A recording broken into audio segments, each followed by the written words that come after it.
Welcome everyone to today's show. We have two very special guests, the actors from Macbeth. We have Thomas Johnson, who plays Macbeth, and we have Christina Navarre, who plays Lady Macbeth. Give them a round of applause.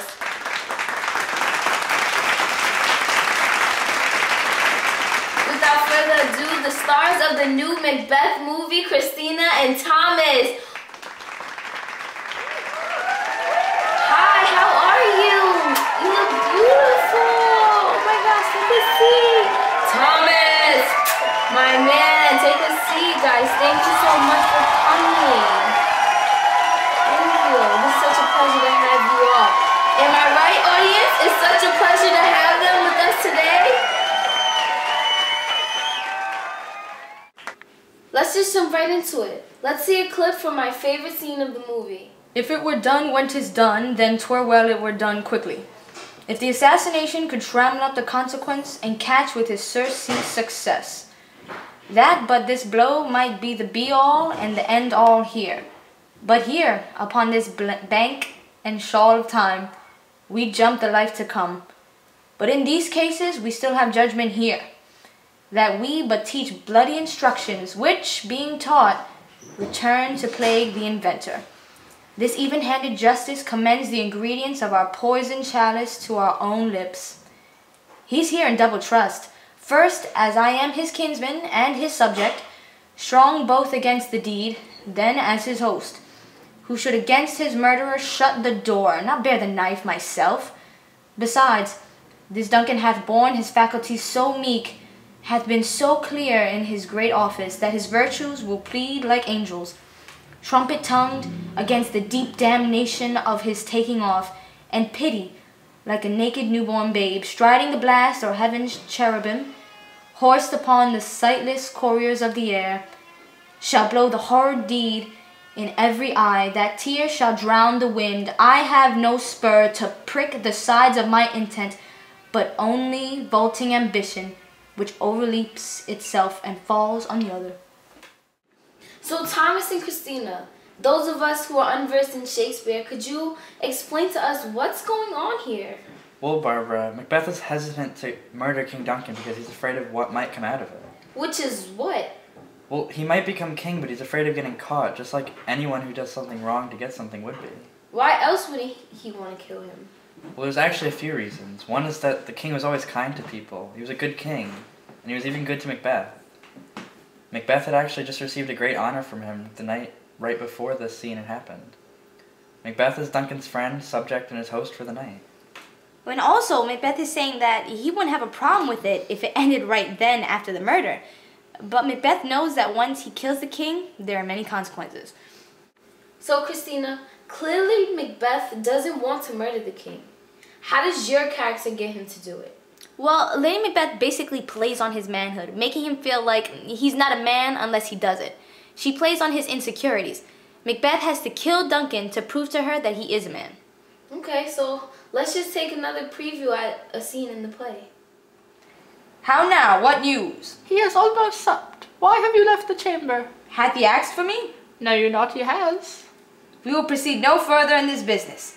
He hath honored me of late, and I have bought golden opinions from all sorts of people, which would be worn now in their newest gloss, not cast aside so soon. Was the hope drunk wherein you dressed yourself? Hath it slept since? And it wakes it now, to look so green and pale, at what it did so freely? Art thou afeard to be the same in thine own act and valour, as thou art in desire? Wouldst thou have that which thou esteem'st the ordinant of life, and live a coward in thine own esteem, letting I dare not wait upon I would, like the poor cat in the adage? If we should fail? We fail? But screw your courage to the sticking place, and will not fail. When Duncan is asleep, whereto the rather shall his day's hard journey soundly invite him. His two chamberlains will, I with thine and wassail to conceive that memory, the water of the brain, shall be a fume in the receipt of reason.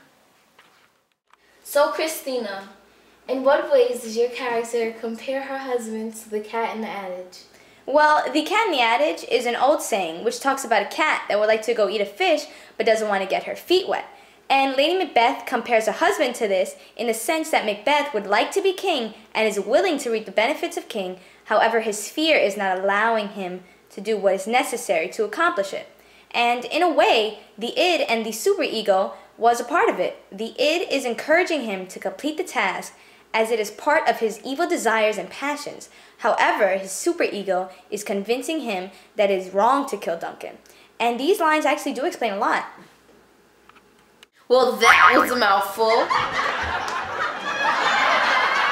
In lines 62 through 67, there's an example of a disturbing image. Can you explain why? Well, Lady Macbeth is describing her plan to kill Duncan.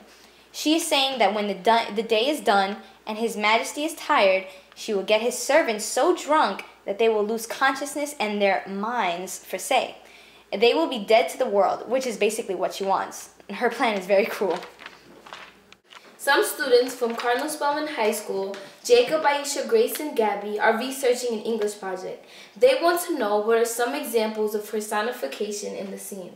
Well, one example is in line 22 to 24, which Macbeth read in the last scene. They read, "And pity like a naked newborn babe, striding the blast, or heaven's cherubim, horsed upon the sightless couriers of the air, shall blow the horrid deed in every eye." And this is a personification because pity can obviously not ride the wind because it is a feeling, and the pity takes up a human characteristic or trait. So in case these students need another example, what else could you tell them? Well, in lines 2 and 4, they read, "If the assassination could trammel up the consequence and catch with his surcease success, that but this blow." This shows that only humans can prevent consequences, not the actual act of assassination.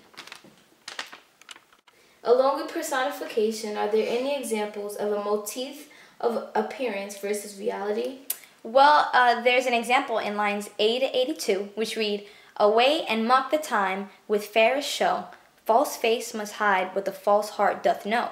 And basically, Macbeth is telling Lady Macbeth to pretend to be a friendly hostess and to hide the evil desires of her heart with a friendly face.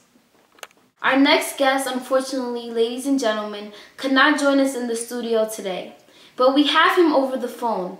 Please welcome Mr. Bradley, an expert on Shakespearean works. Hello, Bradley? Are you there? Yes, Bobs, I'm here. Glad to be speaking with you. What is your position on whether or not the Macbeths discussed the murder before the scene? Well, Barbara, if you analyze the play carefully, you will find that Lady Macbeth asserts that Macbeth proposed the murder to her beforehand, and that he proposed it at a time when there was actually no opportunity to kill Duncan, and he would make his own opportunity and would in fact carry out the murder someday. It is also quite strange that their manner on the topic of Duncan's murder is familiar to them as if they had discussed it already. Well, that was a mouthful.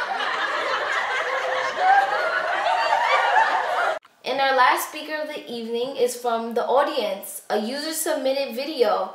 Brittany from Tennessee. When I was first asked when the murder of Duncan was first plotted, I immediately referred to the time when Lady Macbeth was first introduced in the play, when she was reading the letter Macbeth had written her, and had immediately decided that killing Duncan was the only way for making all the witches' prophecies come true.